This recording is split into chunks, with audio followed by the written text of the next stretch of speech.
really my pleasure to introduce the keynote speaker, Dr. Litsa Kranias, for the 2022 USF Health Research Day. And a little bit about her science. Her lab covers the role of calcium in the regulation of myocardial function and survival in health and disease. And this has been over about 4 decades, of which she's been NIH funded the entire time. And in particular, she focuses on unraveling the mechanisms underlying the impaired regulation of sarcoplasmic reticulum calcium cycling in cardiac as well as skeletal myopathies to identify novel therapeutic targets. And ultimately, this has led to a much better understanding of the regulation of cardiac function as a whole. So we usually think of that as the pumping function, but also of apoptosis, necrosis, and autophagy, which is the critical part of the heart as it models and remodels and goes through various stages in the failing heart in particular. The studies have also been extended to the bench, and from the bench to the clinic, including identification of human variants in key cycling proteins that may serve potential prognostic or diagnostic markers for development of arrhythmia and heart failure. So at this time, I'm going to turn the screen over to Dr. Kranias, where she will present her talk, which is entitled Calcium Cycling Circuits in Cardiac Function and Survival. So Litsa, take it away. Thank you.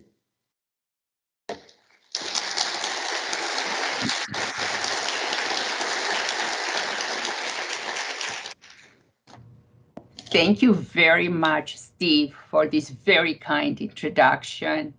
And it is my great pleasure and honor to be your speaker for 2022. And I am very sorry that I am not able to be there with all of you to meet you face to face, see your posters, and listen to your presentations this afternoon, and also tour your research facilities and witness the amazing infrastructure that you have in place there.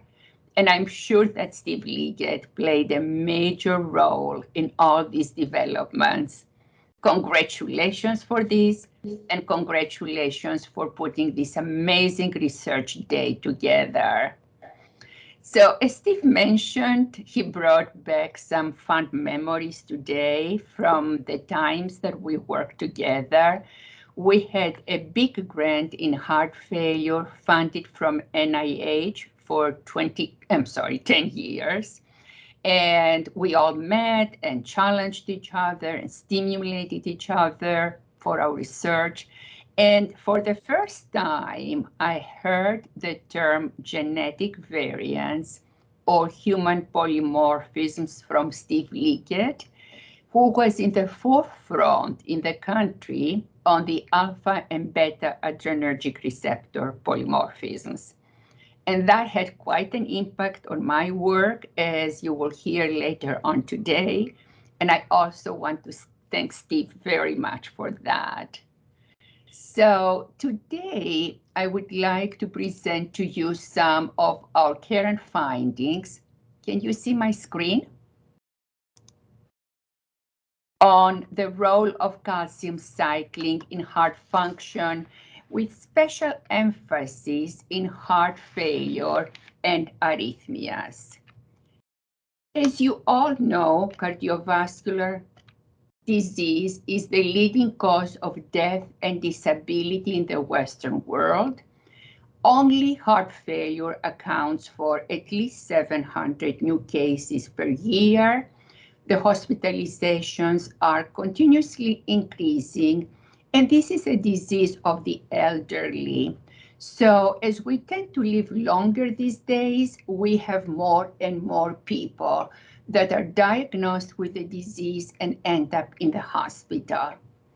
And the major problem is that current therapy treats only the symptoms of the disease rather than the etiology.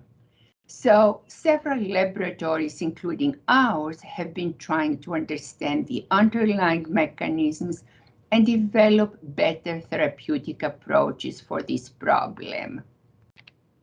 A major characteristic in heart failure is the abnormal calcium homeostasis in the cardiac myocyte.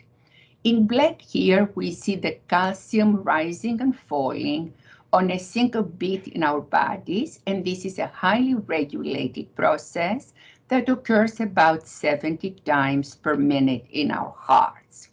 So the calcium rises and it binds to the contractile proteins. We have contraction of the heart and the squeezing of the blood to the periphery. And then calcium falls. We have the relaxation of the heart, the refilling with the blood, and the next cycle to occur. But notice here in heart failure, the red line where the calcium levels do not rise to the same level. There is not enough force for the heart to squeeze the blood.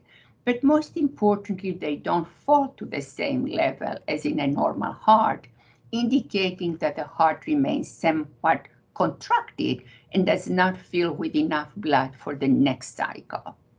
So what contributes to this impaired calcium pumping? Is there a way for us to fix it and cure heart failure? And as Steve mentioned, we have carried studies from the bench to the bedside and back again, trying to answer this question. And if we schematically observe here the cardiac cell with the outer cell membrane, the contractile proteins in red, and the sarcoplasmic reticulum here, this blue bubble, but actually the sarcoplasmic reticulum is a membrane system that surrounds the myofilaments and the mitochondria in the cell. For every single beat, we have a small amount of calcium that enters the cell. This triggers the release of calcium from the sarcoplasmic reticulum. Calcium binds to the contractile proteins and we have contraction, the squeezing of the blood to the periphery, and then calcium is transported back into the sarcoplasmic reticulum. The muscle relaxes and it's ready to do the next cycle. This relaxation process occurs by the calcium ATPase, a big enzyme that utilizes ATP to transport calcium. And specifically in the heart, this process is regulated by a small phosphoprotein called phospholamban. And this is the protein that we have concentrated on trying to elucidate its function and target it in heart failure. So if we go again to a schematic representation level here, in the middle we have the normal heart, the normal sarcoplasmic reticulum. The pumps are in blue and phospholamban in yellow. When we ablate phospholamban or when we phosphorylate it, we increase calcium transport and we increase contractility.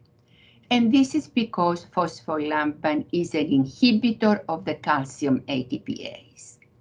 If we have a way where the levels of this protein increase by overexpression of the gene, then we have the opposite effects and depressed function. So in early days, we called phospholamban the stimulator of the calcium pump because when it was phosphorylated, function was increased.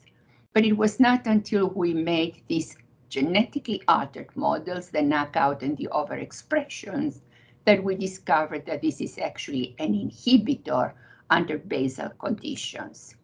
And here we have the role, the very important role of this protein during beta-adrenergic stimulation as we run or exercise, and we need more blood to the periphery, where the protein gets phosphorylated by two distinct kinases, protein kinase A and calcium calmodulin protein kinase, and then its inhibitory effects are relieved. Calcium is transported much faster, and we have increased function in the heart. So very important for the stimulation of the heart under stress conditions on a flight-to-flight situations. But in heart failure, we have problems. Again, if this is the normal membrane and this is the heart failure, we have downregulation of the calcium pumps. These blue proteins are now 3 out of 5. The phospholamban levels are not altered. So now we have more pump in the inhibited state. And notice that phospholamban is more dephosphorylated. So we have a double insult now on overall calcium transport, and that results in depressed contractility, depressed calcium cycling. So it is interesting then to postulate that if we can inhibit phospholamban, we may have promising therapeutic treatments for heart failure. And how can we do that?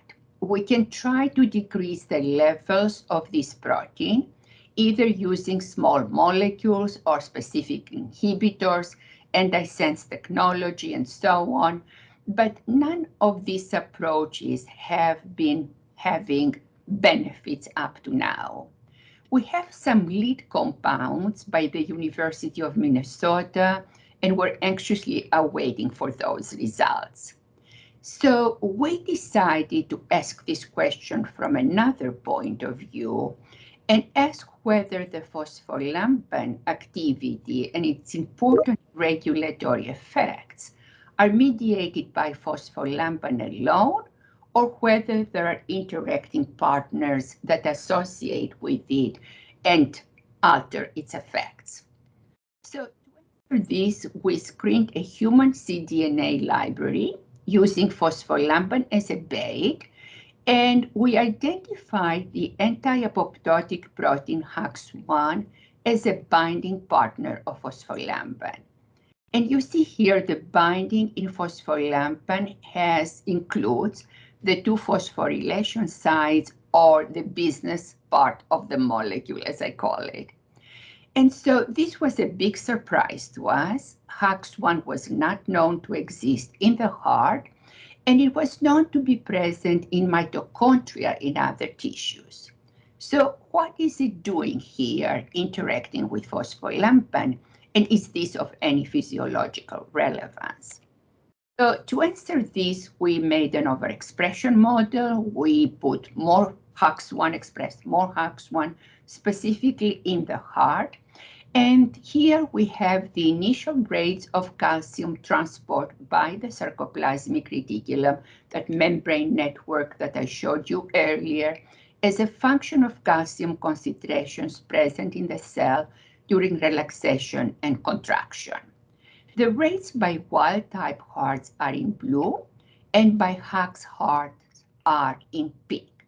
So HAX1 depresses the calcium transport because it increases the EC50 of the pump for calcium and overall inhibition of sarcoplasmic reticulum calcium sequestration during relaxation.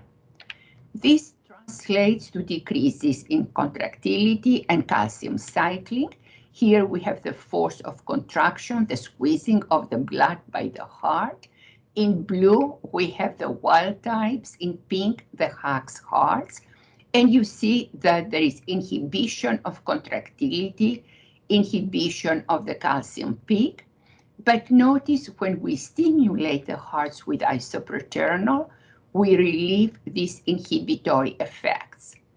And this is because phosphorylated phospholamban does not bind HAX1.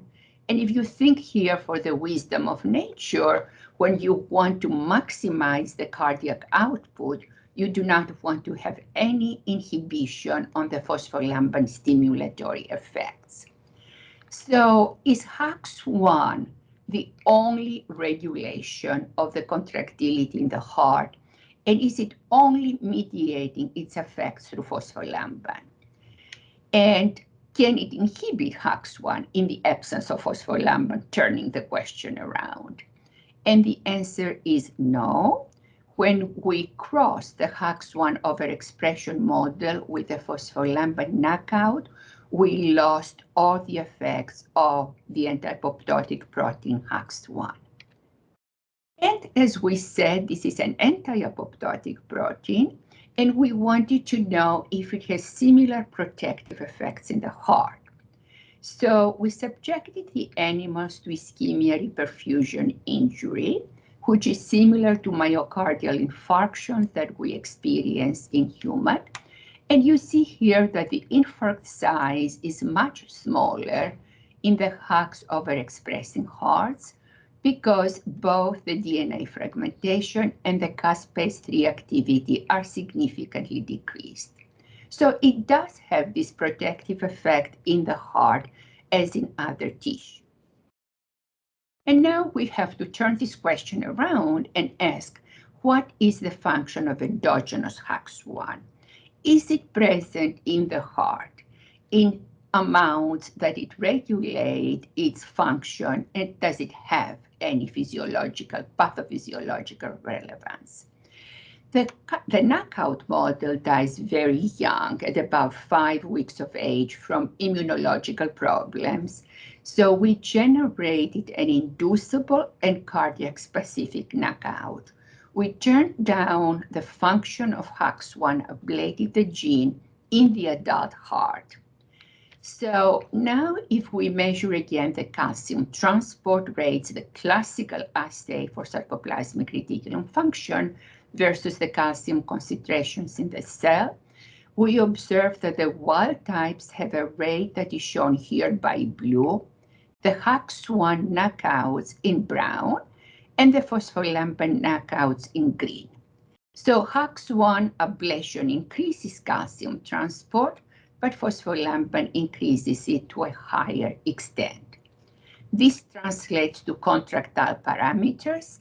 In light blue, we have the wild types. In green, the HUX knockouts, and in blue, the phospholamban knockout. You see that here the pressure, the rates of DLDT, negative DLDT corresponding to relaxation, the fractional shortening, the calcium kinetics are all regulated the same way. HUX ablation increases the function and phospholamban increases it more. Actually, phospholamban ablation reaches the levels that we observe by isoproterenol maximal stimulation of the heart.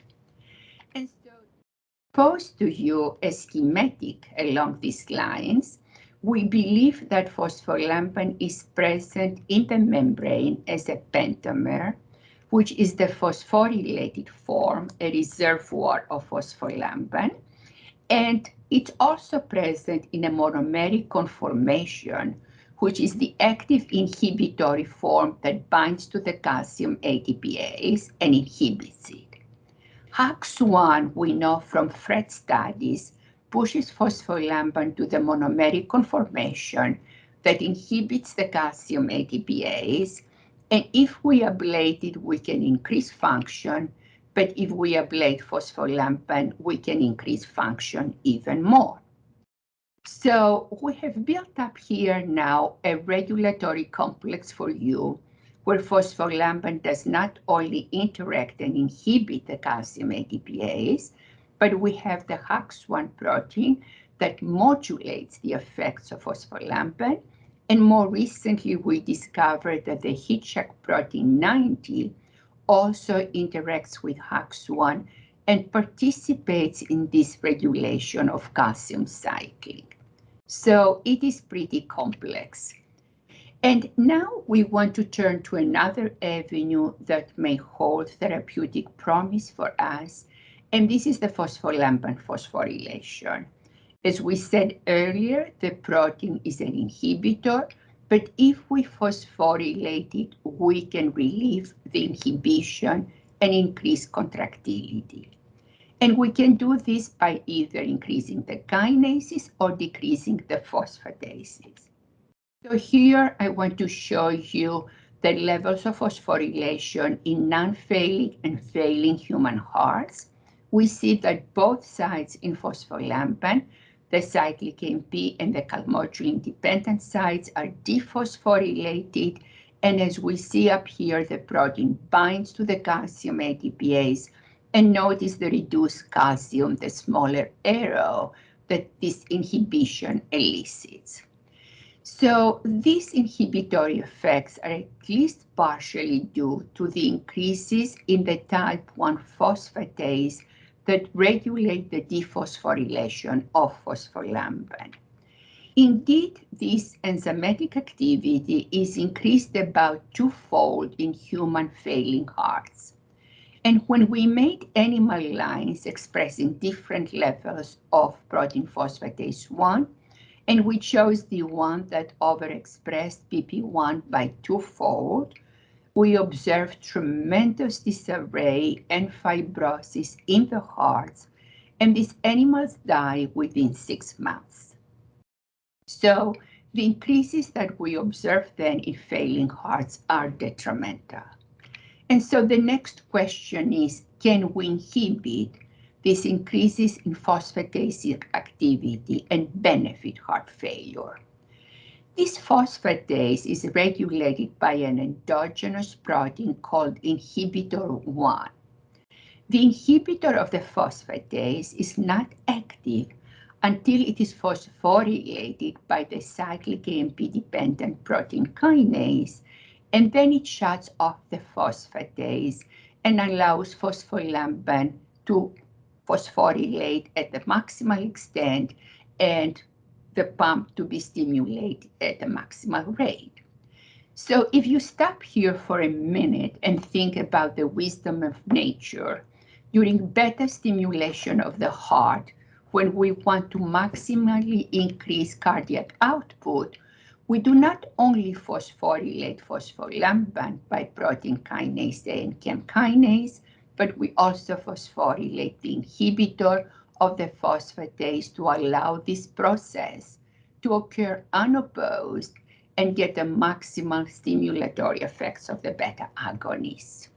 So this inhibitor 1 then drew our attention, and we observed that in human failing hearts, the inhibitor levels are not altered, but its phosphorylation is decreased as the beta stimulation system is also depressed.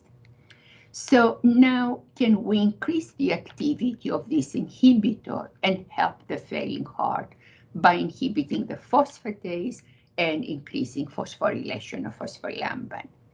The inhibitor is 171 amino acids, and we truncate it to 65 amino acids and converted threonine 35 to aspartic acid. It was very important here to get rid of the protein kinase C sites that are downstream of 65, because those are detrimental in heart failure. And so the hypothesis now is that this active inhibitor would increase contractility and help heart failure. So indeed, when we made an animal model with overexpression of this inhibitor in an inducible manner, increasing its function in the adult heart, we observed that the phosphatase activity was decreased and only phosphorylation of phospholamban was increased. So the specificity for phospholamban was a big relief to us and a big step in moving forward. So we observed that the phosphorylation of phospholamban, as expected, increased the function. Here is the force of contraction, the rates of contraction, the rates of relaxation are increased, and also the calcium kinetics are altered in the same stimulatory effect. The animals with this hyperdynamic function live as long as wild types, and there are absolutely no alterations in the aging hearts of these animals. So this animal model with the increased levels and activity of inhibitor 1 does really superior under any stress conditions, aortic constriction to induce hypertrophy and heart failure, chronic isoproternal stimulation mimicking the increases in the beta-adrenergic responses in the failing heart, and ischemia reperfusion injury mimicking the myocardial infarction in human patients.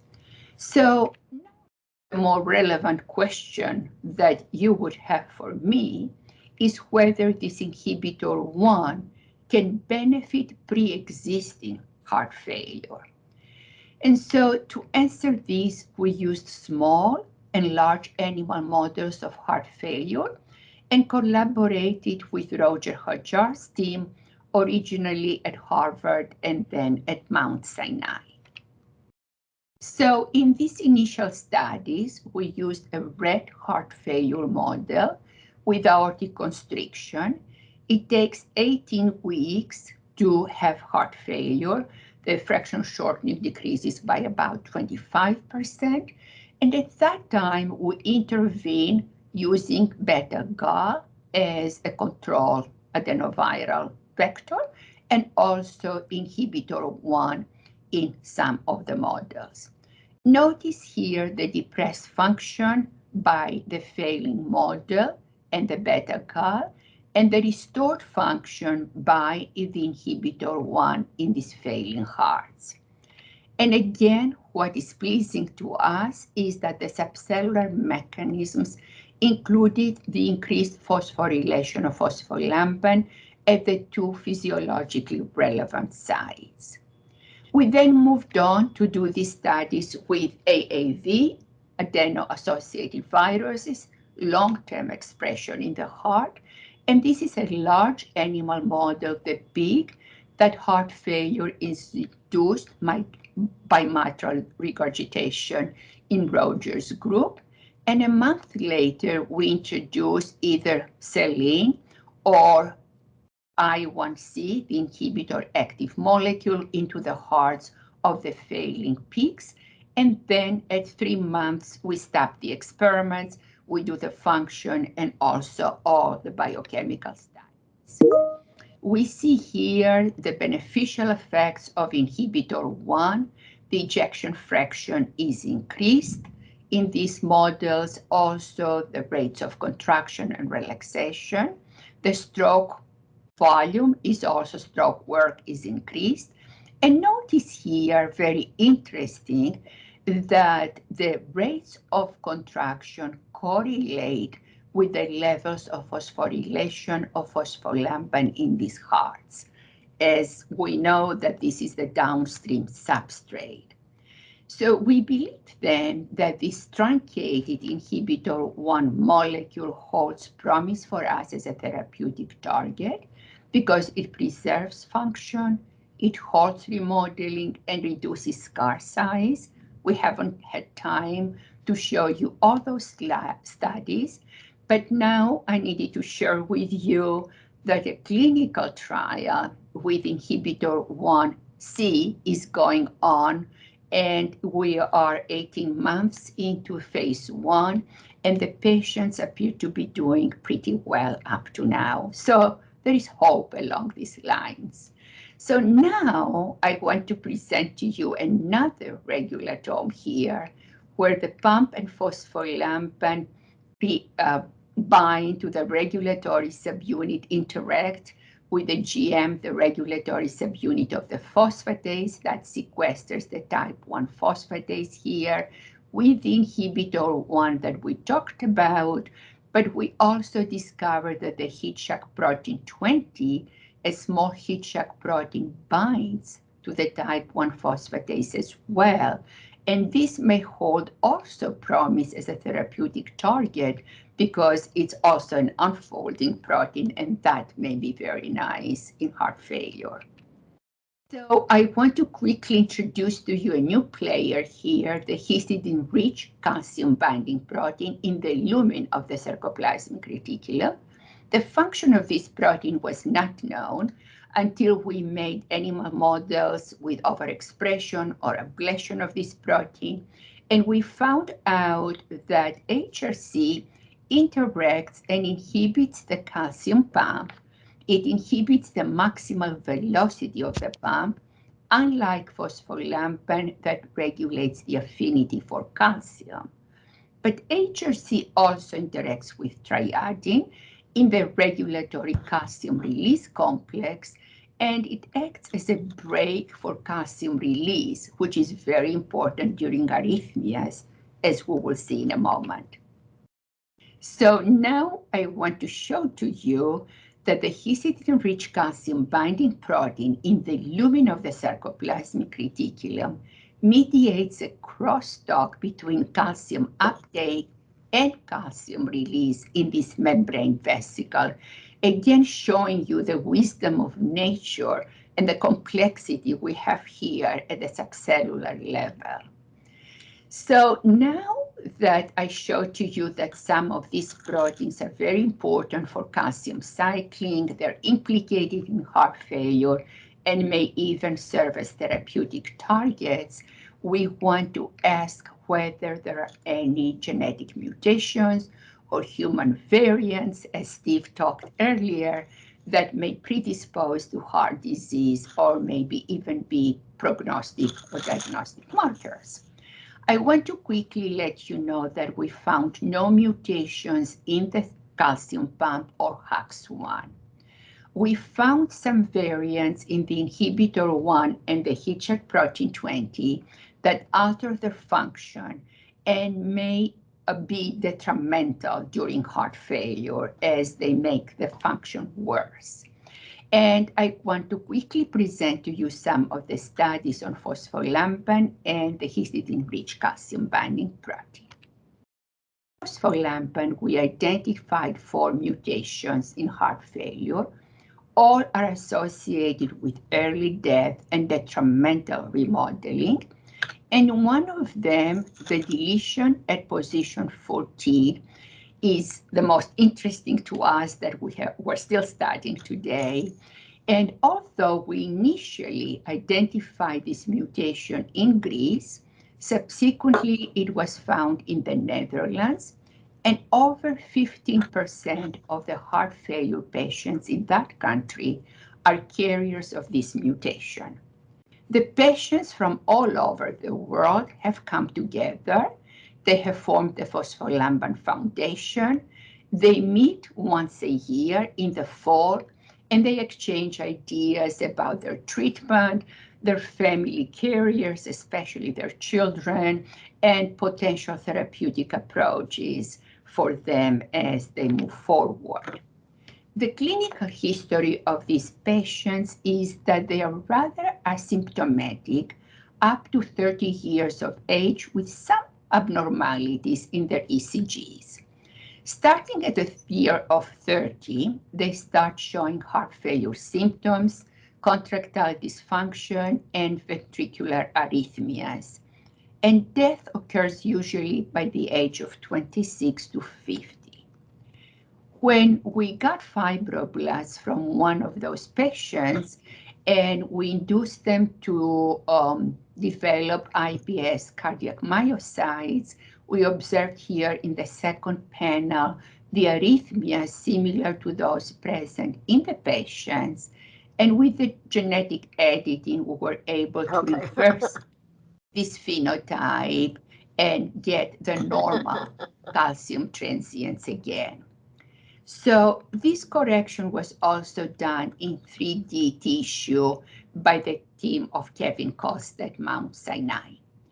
And the important question is, what is the mechanism mediating these effects, the detrimental effects of the mutant? We found out that the mutant here in blue binds stronger to the calcium pump and also HAX1. So we have tremendous inhibition of calcium transport at 2 levels here by the mutant phospholamban. When then made animal models that expressed either the human phospholamban, we inserted that in the mouse genome, and expressed either the human wild-type phospholamban or the mutant, we observed that the animal models with the mutation showed arrhythmias, PVCs, and ventricular tachycardia under stress conditions, and it appeared that these were occurring from the right ventricle of the model. Some of the characteristics in the ECG abnormalities from this mouse model are similar to those of pre-symptomatic carriers from our cardiology colleagues in the Netherlands. And I show this to you in red here, hoping that this mouse model is an excellent preclinical model for us, not only to uncover mechanisms, but also therapy, potential therapy for the patients. And since we observed that the abnormalities were occurring in the right ventricle, we decided to isolate cardiac myocytes from the right and the left ventricle, from the wild type and the mutant hearts. And I want here to stop for a moment and let you know that in a general way, all our studies up to now in the mouse used only left ventricular myocytes, including our lab.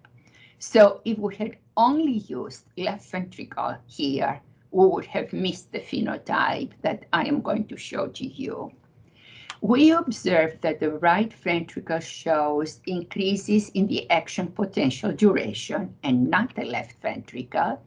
And when we assess contractile parameters and calcium transients, you see on top in the calcium transients that the left ventricle, blue is wild type and red is the mutant, show no abnormalities, but notice here the right ventricle, depressed calcium amplitude, delay of the decay of the calcium transient, diastolic calciums are increased. And I show that to you schematically here in red. You see that the mutant starts mimicking the heart failure phenotype that we saw earlier, the depressed peak, the decreases in the relaxation, the delayed relaxation, and the increased diastolic calcium. The heart cannot relax properly. We don't have an insult on calcium uptake only, but we also have a leak in this model, and calcium leaks out of the sarcoplasmic reticulum in these calcium sparks, which may mediate the arrhythmias as well. So in summary then, this mutant binds stronger to the calcium pump and HAX1. It depresses calcium transport, but also increases leak, and it also prolongs action potential. And all these cellular mechanisms induce the ventricular tachycardia that we see in the intact animal. So let me schematically present that to you. In a normal heart, calcium enters the sarcoplasmic reticulum and a little bit leaks out, and that's not a problem. In these mutant animals, not as much calcium enters the sarcoplasmic reticulum, more of it leaks out. This increases in calcium in the cytosol activate the calmodulin kinase, which phosphorylates the Raynaud receptor, and we have more leak now entering a vicious cycle and arrhythmogenesis in the heart. And now I very quickly want to introduce to you another variant in the HRC, the histidine-rich calcium binding protein. This variant is at position 96, where we have either serine or alanine. So notice here the heart failure patients in green and the normal individuals in blue. This polymorphism is present in the same way in both the DCM and the normal individuals. 25% of all of us have serine alanine and 25% alanine. Serine, alanine, and 50% have serine and alanine. Now, the people that have alanine tend to die from sudden cardiac death once they're diagnosed with heart failure. This is a follow-up by our cardiology colleagues in Greece, and they saw that the serine individuals were highly protected, but the ones with alanine were prone to arrhythmias. So this could be an easy prognostic test that if a person enters heart failure and they're carriers of the alanine may be prone to arrhythmias and may be good candidates for a defibrillator early on. So now we are trying to study this in a bigger population with 5 clinical centers in Europe and we're in the process of analyzing the results. But the Heart Failure Center in Iowa under Barry London also observed this relationship in their heart failure patients. What are the mechanisms eliciting arrhythmias under these conditions? And here we summarize the work of a few years for you. The mutant impairs calcium cycling because it binds stronger to the calcium ATPase and does not allow calcium transport to the same extent, and it binds weaker to triiodine and lets calcium leak out from the sarcoplasmic reticulum. And this is because serine 96 is phosphorylated by FEM20C that we identified in the Golgi. So this site is very important to become phosphorylated as the protein is synthesized. And if it is not, we have the detrimental effects that we presented to you. So in closing then, I would like to propose that calcium cycling in the heart still holds benefits as a therapeutic target, and we can aim at increasing the levels of the calcium ATPase in heart failure, targeting phospholamban, and we found out that the inhibitor 1 is an excellent target to help us with the phospholamban activity. We have simplistically shown to you here that these are downstream from protein kinase and the beta-adrenergic receptor. I had to end up with something that is so dear to Steve Liggett. And so the inhibitor 1 then would inhibit the phosphatase. These processes will not only increase calcium cycling, but will end up into cardioprotection.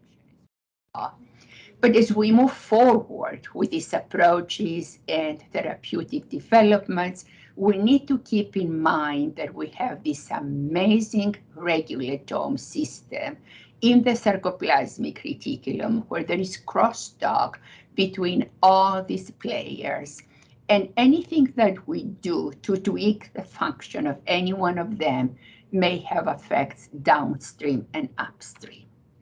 So I would like to thank at this point the people in my laboratory. These are the graduate students and the postdoctoral fellows that are contributing to the work that I presented to you today. My amazing laboratory in Athens, Greece, that I developed it at the time that Steve was in Cincinnati, and it has been working hand in hand with the Cincinnati lab. And they're the ones that do all the yeast-to hybrid and protein-protein interactions, biochemical studies. And our collaborators, not only in Cincinnati, but also around the country, with special thanks to the Hajar Laboratory and our cardiology collaborators in the Netherlands and Greece. So thank you very much. And I stop sharing my screen.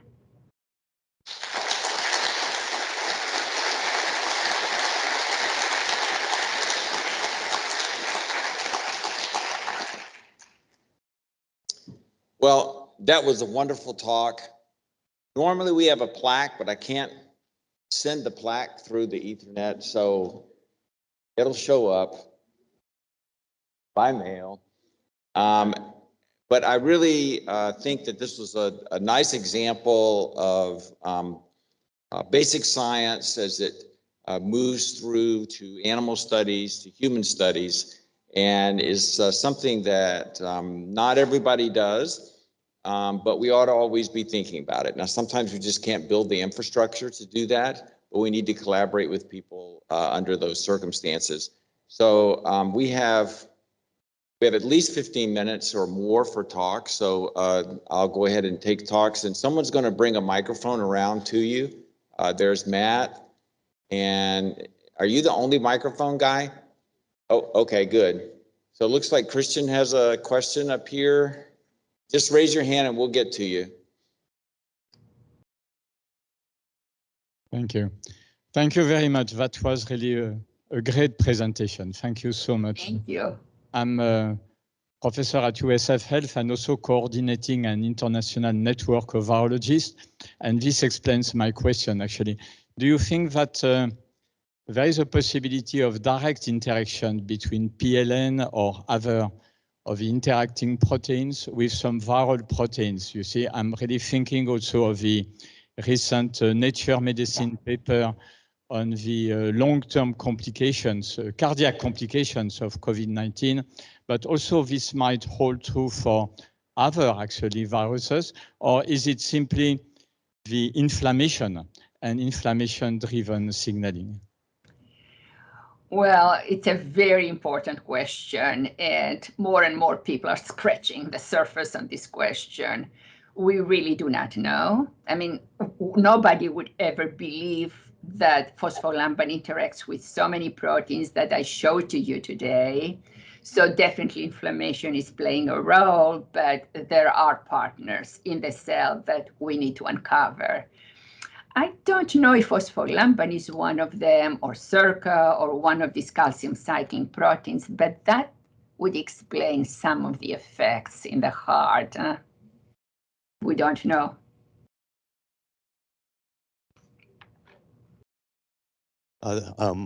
Good afternoon. That was a really fantastic and stimulating talk, and it was really nice to hear about your and Steve's history of collaboration over the years.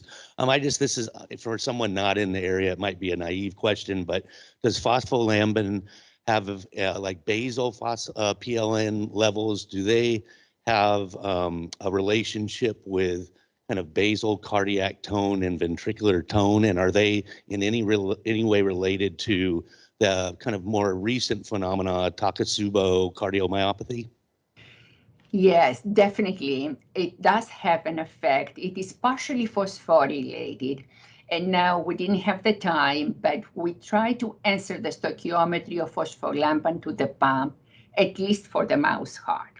So there we know that 40% of the pumps are functionally regulated by phospholamban. So they're inhibited by phospholamban on a bit-to-bit basis, and that's where we need to unlatch them during beta-adrenergic stimulation and stimulate those 40% of the pumps to give us the maximal effect. So it does have an effect under basal conditions. I don't think it has any effect that we know yet in the syndrome that you described, but certainly we need to keep that in mind. Yes. It's only present in the heart, mainly in the heart, and slow twitch skeletal muscle for people that are thinking, with the therapy that we propose at the phospholamban level. It's in very small levels in slow twitch skeletal muscle. So it's very cardiac specific, this protein. That's why we worked on it for so many years. Cliff? Well, thank you. I think you segued to my next question and probably answered it in advance. I'm a neuromuscular specialist and a neuromuscular physiologist, and you said it was very cardiac specific, this protein. But I would still like to ask, in terms of phospholamban or any of the other proteins that you've been investigating, most of which have reference, it seems, to the sarcoplasmic reticulum and its function, have you found any relevance whatsoever for skeletal muscle physiology, or have you found any relevance for those disorders, hereditary myopathies, that affect calcium channel handling in the sarcoplasmic reticulum? And if you have, are there any therapeutic potentials for increasing contractility by manipulation of any of these proteins? Yeah, excellent question and quite in depth. So we can say that it does have an effect, a small effect in soleus muscle. And if you take the protein away, you develop atrophy in the mouse. So in fast twitch skeletal muscle, if you overexpress it, you also have effects where you have remodeling. You should not have it in fast skeletal muscle where things need to go very fast. Now, the next part of the question was whether it has any, I'm sorry, what was the second part? Yes, in those disorders of skeletal muscle that involve mutations specific to, say, for the ryanodine receptor, for example, have you found any implications for these proteins in either ameliorating or interacting with the primary abnormalities in those disorders? Yes. So, right. So since it is not present really, doesn't have much of a function in skeletal muscle, nobody has pursued studies along these lines. But of course, it could be a therapeutic target if one would think along those lines to increase calcium cycling since the ryanodine receptor is leaking out. But we're far away from that. Yeah, it makes sense, right?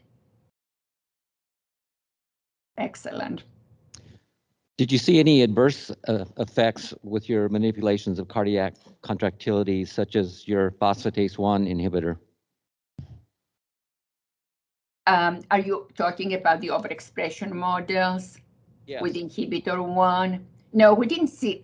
Let's start from scratch. So when we overexpress the inhibitor 1, we see that the model does superior through the aging process and under any stress conditions.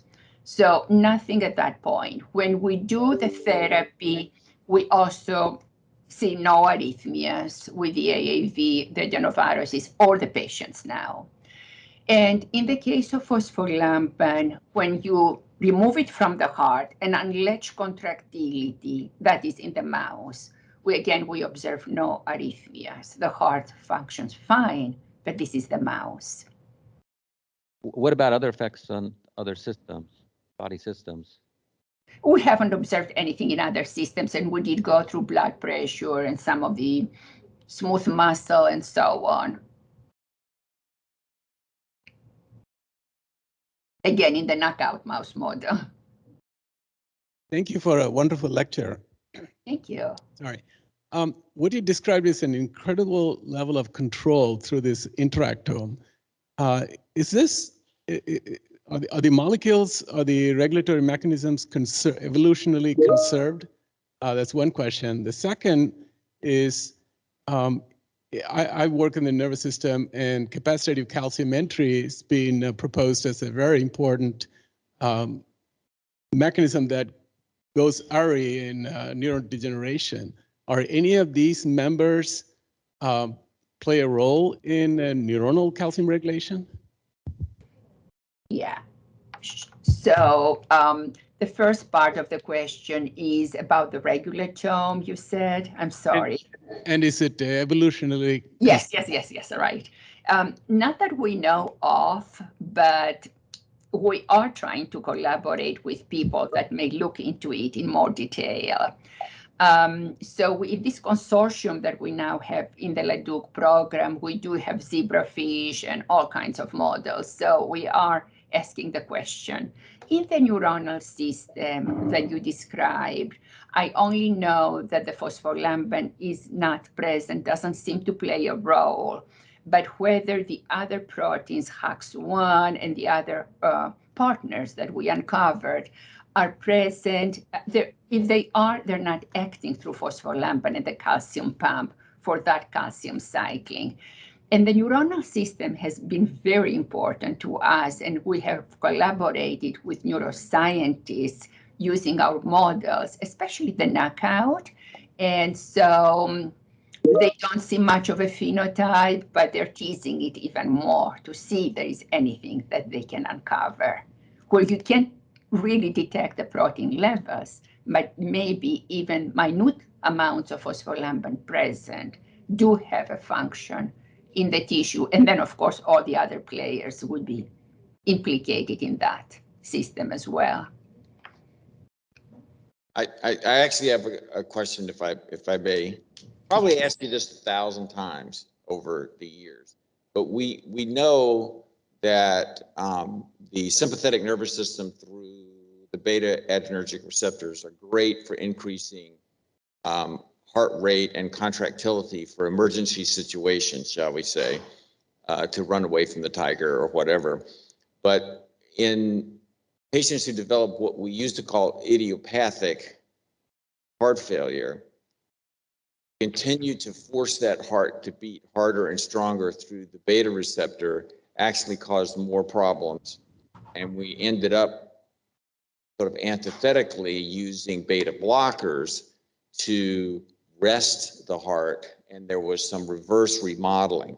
So in your system, you have a molecule that will increase cardiac contractility, and you propose to use that in heart, some way to manipulate that in heart failure.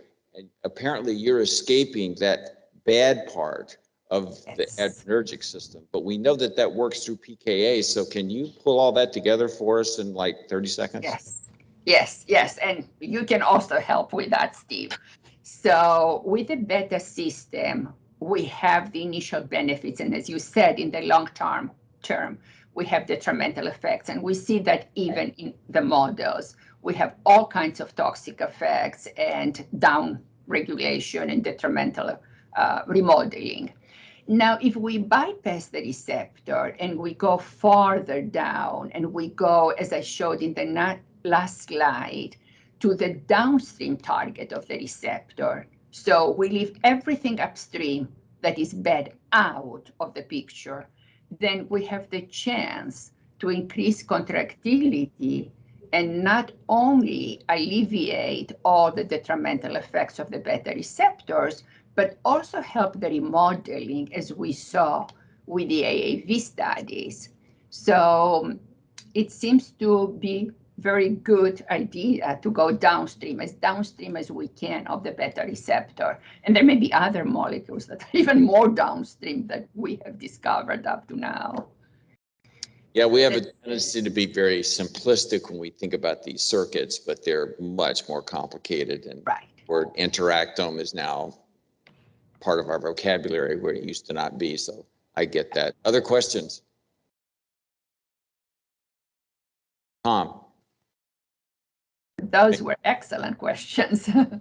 Thanks. That was a fantastic talk. I had a kind of knock-on question that Steve brought up, the interactome. How you were presenting it, you know, A was interacting with B, and B is interacting with C, and so forth. In your studies, have you seen, therefore, that A interacts with B and B interacts with C at the same time? Or is it like, you know, switching partners kind of thing? Yeah. Yes. I know we have not been able to follow. So it wouldn't be amazing if we had the technology and we could follow these interactions in a live cell. So we can only model what we see ex vivo right now. And I can say that at least calcium and phosphorylation alters the interactions. And also, as you saw, the mutations may alter the interactions. But we believe that this is all a very dynamic system, and everything has the potential, interacts with each other that I showed to you in the last slide. And that really becomes very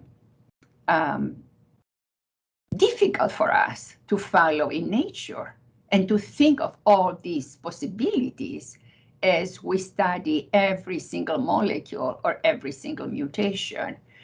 Yes, I believe it is dynamic. I believe it is regulated by several processes in the cell, and it's all ABC continuously going on. I think it's not A to B to C. I think they're all cross-talking all the time, and that is modulated back and forth. Thank you. So, you know, to expand upon that, some was formerly a physicist and electrical engineer. I always think of things, is this a series circuit or a parallel circuit? Series meaning this switch turns and turns everything off till you turn it on. And the beauty of the way you do your work is you will knock out a specific gene and then, and then go look at the whole system again. And that can help you understand whether it runs in series or, you know, series parallel, and what the hierarchical importance of one protein is over another. So you may have a loss of one protein, but, you know, things work fairly well. So you can kind of put that aside temporarily and move forward. So those prior to CRISPR, I mean, we were doing these knockouts the old way, and it was quite a tour de force.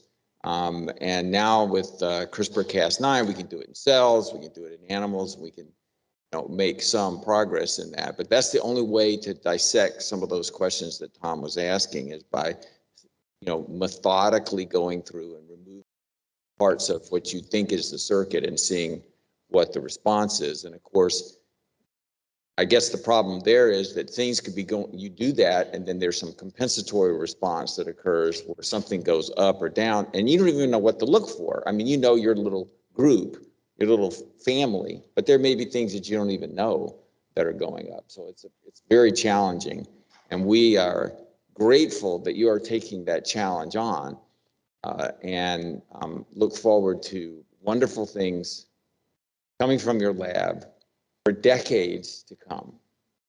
So we want to thank you. Oh, there's one more question. Yes, I'm sorry. Hello. First of all, thank you for this fascinating lecture. I'm only an undergraduate, so my understanding is very elementary. But on the epidemiological side of things, would it possibly be wise to look for these mutations with other cardiac issues such as tetralogy of Fallot or POTS? Well, not only that, but if we could look for these mutations from even early on, very early on in utero, and then know that this is a problem. Think of these patients with the phospholamban foundation. It's a familial problem, so their children are inheriting the mutation. It would be so nice to know very early on if they're going to have a child that has the phospholamban mutation or not, what are they going to do, and so on. So yes, I think that this is a very, very important front that all of us are moving towards. Great, thank you. Personalized medicine, right, Steve? Steve is very big on that. Yeah. All right. Well, I want to thank you so much again, Dr. Kranias, for being our keynote speaker. Thank you very much. It was such a pleasure.